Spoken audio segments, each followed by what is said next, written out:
Hello বন্ধুরা, সকলে কেমন আছো? আশা করছি যে যেখান থেকে আমার ব্লগটা দেখছো সকলে ভালো আছো এবং সুস্থ আছো। আমরাও ভীষণ ভালো আছি।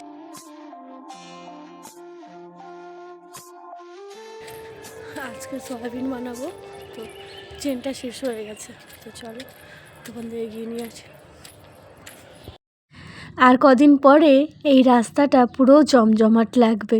পৌষ মাসের 10 তারিখ থেকে আমাদের এইখানে লোকনাথ মন্দিরে কীর্তন শুরু হবে। এই দোকানটা কিন্তু মন্দিরের সামনে। কাকি দোকানে আসো। আজ সকালে উঠে কী যে খারাপ লাগছিল কি বলবো তোমাদের, মানে এতটা পরিমাণে গ্যাস হয়ে গেছিলো। কালকের ওই শুটকির বাটাটা খেয়ে প্রচণ্ড পরিমাণে গ্যাস হয়ে গেছিলো। তবে ওটা খেয়েও না, মানে এর আগে নিমকি টিমকি খেয়েছিলাম, তো সে কারণে হতে পারে। তো বাজাবুজি খেয়েছিলাম, তো মানে প্রচুর খারাপ লাগছিল আজকে সকালবেলা উঠেই তো গ্যাসের ট্যাবলেট খেলাম। তারপরে তোমার হচ্ছে আবার আমলকির দোকানে গেছিলাম, তখন আমরা আমলকিও নিয়ে এসেছিলাম, কারণ অতিরিক্ত না একটা ঝাঁঝ উঠলে ঢেকে তখন আমলকি খেলেও কিন্তু ভীষণ কাজ দেয়। তো খাওয়ার পরে একটু কমলো, তারপরে আবার রান্নাবান্নাটা করে নিলাম। এদিকে ছেলেকে উঠিয়ে দিলাম, ছেলের সময় মতো উঠিয়ে ছেলেকে ব্রাশ করানো, ছেলের খাওয়া হয়ে গেছে।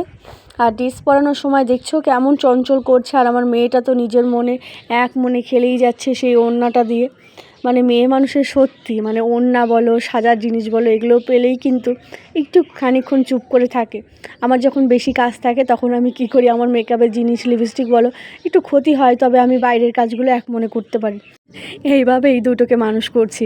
ছেলের বেলা কী করেছি বলো তো, সব খেলনাবাটি দিয়ে তারপরে গেছি। ও যেগুলো পছন্দ করে, যে ধরনের খেলনাবাটি দিলে আমাদের তো জানা হয়ে যায় না যে এটা দিলে অনেকটা সময় একটু খেলবে। আর মেয়ের বেলা একটু লিপস্টিক বলো, একটু ব্রাশ বলো, মেকআপের ব্রাশ বলো, এইসব দিলে ও না একটু আধা ঘন্টা বা 15 মিনিট থাকে। তো তখন আমি কি করি, মানে যেই সব ইমার্জেন্সি কাজগুলো থাকে, তখন অনেক কাজ থাকে, তো সেই সব কাজগুলো আমি সেরে আসতে পারি। তো হ্যাঁ, আসার পরে দেখি মানে খুব খারাপ লাগে, যেন ভেঙে ফেলেছে বা নিজের গালে মুখে লাগিয়েছে, তখন একটু খারাপ লাগে। কিন্তু এইভাবেই মানুষ করতে হবে, রাখার মানুষ না থাকলে এইভাবেই তো করতে হবে। এদিকে ছেলেকে চেনটা আটকাতে পারছিল না, তারপরে আমি আবার চলে এলাম, চলো ছেলে চেনটা আটকে দিই। আর এই যে দুই ভাই বোনের যে খুনসুটি লেগেই থাকবে, একে ছাড়া ও থাকতে পারে না। আবার একে বকা দিলে ও কান্না করবে, ওকে বকা দিলে ও কান্না করবে। মামা শোনা জানো, সাজতে খুব ভালোবাসে, লিপস্টিক বলো, মেকআপ বলো, মানে সাজতেও খুব ভালোবাসে।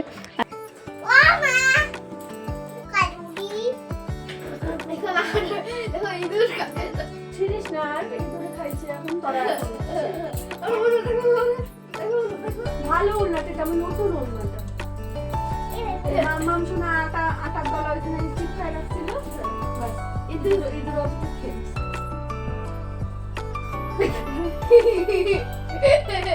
করবে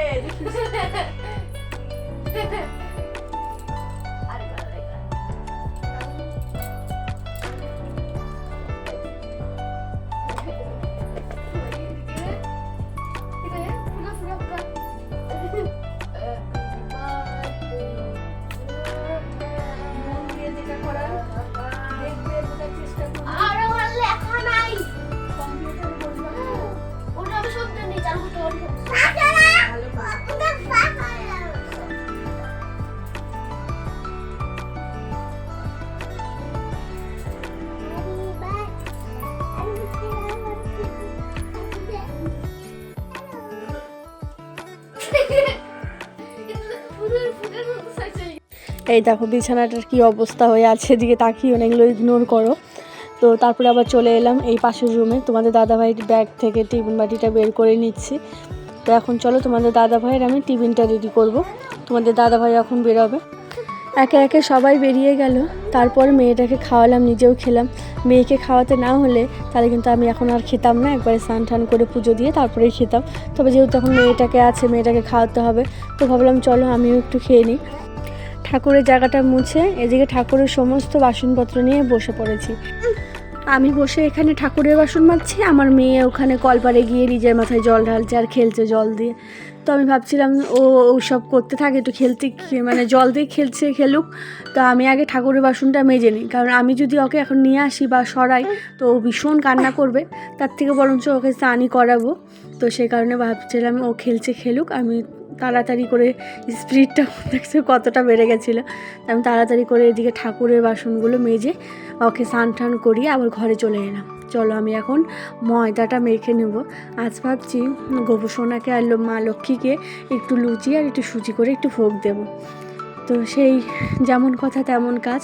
আগের দিন রাতেই আমি তোমাদের দাদাভাইকে বলিয়ে আনিয়ে রেখেছিলাম। তার আগের দিন আবার সাদা তেলের প্যাকেট এনেছিল, আমি সব এগুলো ঠাকুর ঘরেই রেখেছিলাম। ওই দেখো আমার মেয়েটা চলে এসেছে। আমি জানতাম আমি যখন এই ঠাকুরের কাজগুলো করব তখন ও আসবে এখানে ধরবে, তাই আমি তখন ওই যে স্নানটা করিয়ে ধোয়া জামা কাপড় পরিয়ে ওকে এই যে আমার কাছে এখানে রেখেছি। আর কদিন থেকে হয়েছে এখন আর দুপুরে ঘুমাবে না। আগে যেমন ওই 12টা 12:30 বা 1টার দিকে ঘুমাতো, 2টো 2:30টার দিকে উঠতো। এখন ওই দেরি করে ওঠে সকালের দিকে, দুপুরের দিকে আর ঘুমায় না। দিনটা এমনিতেই ছোটোবেলার দিন, আবার ও এখন ঘুমায় কখন, সেই সন্ধ্যাবেলার দিকে গিয়ে ঘুমায়। তো তাই এখন আর জোরও করি নাই।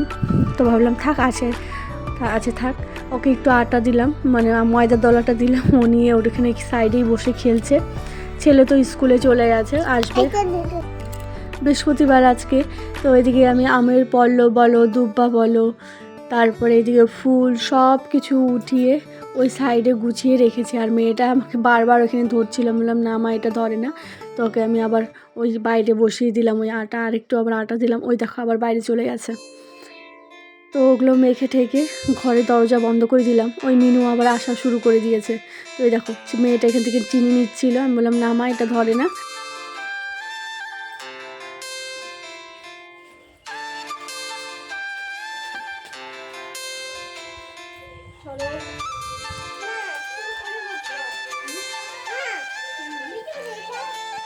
আমার নিরামিষ আমি একটা করে সবই করেছিলাম, কিন্তু দেখো আস্তে আস্তে আবার সবই নিরামিষ করি, সব আমিষ হয়ে যায়।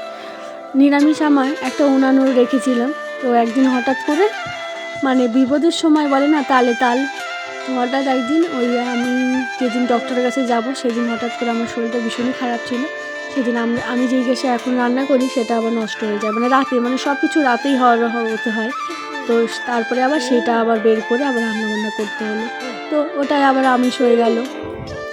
আর একটা ছিল ওটা মানে একটাই চুলা ছিল, তো সেটাও আবার আমিষ, মানে 3টে আমাদের আমিষের আছে, নিরামিষ এখন একটাও নেই। তাই এখন পুজো দিতে গেলে, ভোগ করতে গেলে এই উনানেই করতে হয়, একমাত্র সম্বল এখন উনানই। 3টে উনান, ভাবতে পারছো 3টে উনান, মানে আমিষ হয়ে পড়ে আছে, নিরামিষ একটাও নেই। তো ভাবলাম চলো আবার কার বাড়ির থেকে গিয়ে নিয়ে আসি, যদি ভোগ ঠোক এখন দিতেই লাগে কয়দিন, 1 দিন 2 দিন আবার 3 দিনের দিন কেমনটা লাগে না। তো ভাবলাম থাক উনানেই করি, যেহেতু উনান আছে, আমার 3টে উনান আছে, আর এদিকে আবার ঘরেও আবার 3টে আমিষ হয়ে আছে, কিন্তু এই উনানটা নিরামিষ আছে। আর একটা যেটা আছে থালা দেওয়া, ওটাতে নিচে দেওয়া আছে, সেটা হচ্ছে মানে মাছ মাংস ওখানে রান্না করি ওই উনানটায়। তো চলো 2টো উনান বানিয়েছি, এখন কোনো কিছু ভোগ টোগ করতে গেলে এই উনানেই করি। লক্ষ্মী পূজার যত যা কিছু আমি ভোগ করি আমি কিন্তু উনানেই করি। আর ওই যে তোমাদের দেখাচ্ছিলাম এই যে উনানটা, এই উনানটাই কিন্তু আমি ওই রান্নার সময় ব্যবহার করি। সুজিতে যে তেজপাতাগুলো দিলাম সেগুলো আমি আমার গাছ থেকে ছিঁড়ে নিয়ে এসেছি, ঘরে ছিল শুকানো, তবে ওগুলো তো নেওয়া যাবে না, ওগুলো রান্নাঘরে আছে। এই কড়াইতেই কিন্তু সুজি করলাম, তারপরে কড়াইটা উপর ধুয়ে এই কড়াইতেই আবার লুচিটা ভেজে নিচ্ছি। আমার নিরামিষ কড়াই একটাই, আর একটা কিনবো ভাবছি। তো দেখতে পাচ্ছ সে কারণে কড়াইটা কিন্তু একটু লাল লাল হয়ে গেল, আর জালটা কিন্তু একদম মিডিয়ামই রেখেছি। একদিকে বেলছি আর একদিকে লুচিগুলো ভেজে নিচ্ছি।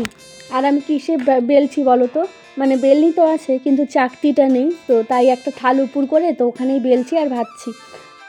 একজন থাকলে একজন বেলে দিত, একজন ভাজতো, তাহলে কিন্তু কড়াইটা এরকম লাল হতো না। যেহেতু একাই ভাজতে হচ্ছে, একাই বেলতে হচ্ছে, তাই কড়াইটা একটু লাল লাল হয়ে যাচ্ছে।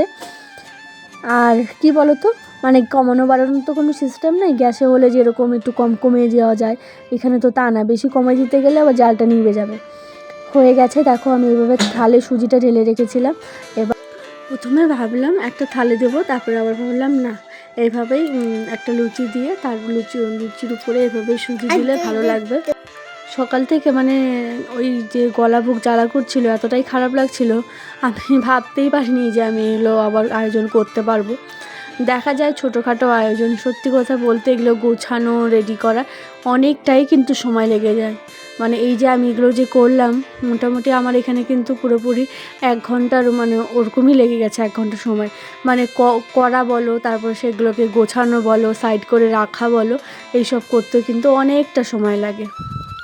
তো এই দেখো আমার গোপু সোনাকে দর্শন করো, তারপরে সবাইকে একটু প্রসাদ বেড়ে দিয়ে আসলাম বাচ্চাদের। তোমাদের দাদাভাই সেই দুপুর থেকে আমাকে খ্যাপাচ্ছিল, বলছিল ভগবানের তো পছন্দ, কিন্তু ভক্তেরও কিন্তু এই প্রসাদটা ভীষণই পছন্দের। কয়েকটা লিচি বেঁচে গেছিলো, সেগুলোকে আর তখন আর করিনি, দেরি হয়ে যাচ্ছিল, তাই পরে রাতের বেলায় এগুলো করলাম আর আলুর তরকারি বানালাম। এটাই আমাদের রাতের খাবার আজ।